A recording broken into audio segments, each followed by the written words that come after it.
J'ai commencé très jeune en étant musicien de jazz. À la suite, j'ai passé dans deux groupes de soul et de blues.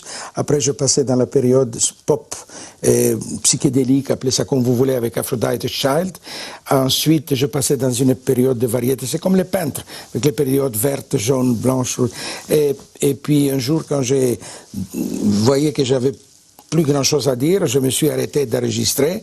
Et il y avait une vieille envie qui mûrissait dans ma tête pour un son différent.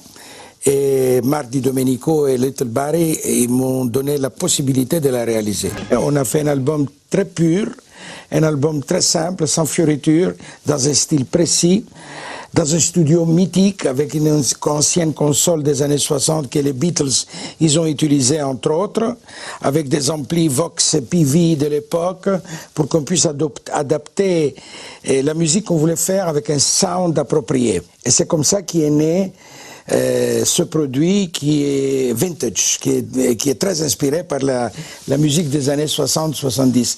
Et on a utilisé les Little Barry parce que bien qu'ils sont des gens jeunes, ils sont assez friands de cette musique que moi.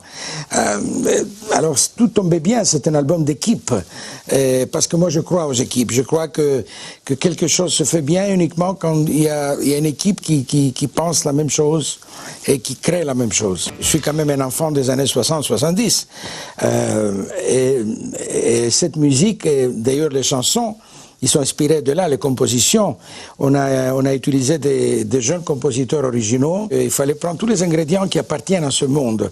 Quant à mon interprétation, j'ai utilisé une interprétation plutôt blues soul, parce que moi, en tant qu'interprète dans cet album, je me suis plutôt senti en retournant dans mes racines.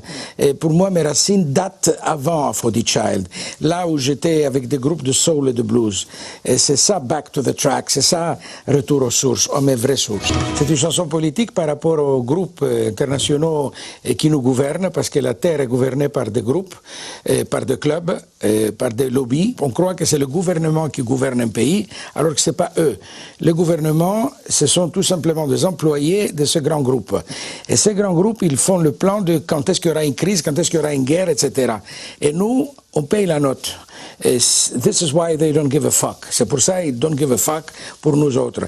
Et c'est pour ça qu'il y a le dernier speech de Gandhi qui fait partie de cette chanson, parce que Gandhi, il a prêché l'amour, il a prêché la connexion entre les humains, et c'est ça qui manque aujourd'hui. Je pense que les gens, ils communiquent plus. Ce projet pour aller faire ce concert à Paris, suivi par une tournée que j'aurais beaucoup vraiment voulu voir arriver, parce que le contact avec la scène pour un artiste comme moi, il est très important, le contact avec le public. Moi j'ai envie de faire un spectacle qui est assez simple, assez sobre, mais assez comme un happening. J'aurais aimé être sur scène et que le public me dise chante-nous ça, chante-nous ça, chante-nous ça, et que c'est comme si on était ici, dans une salle, dans une chambre, dans un salon. Et ça, j'aurais bien avoir cette ambiance. Et le challenge pour moi, c'est de pouvoir adapter les chansons de variété, de mon époque variété, dans ce son. Et là, je pense que c'est une partie intéressante de ce projet.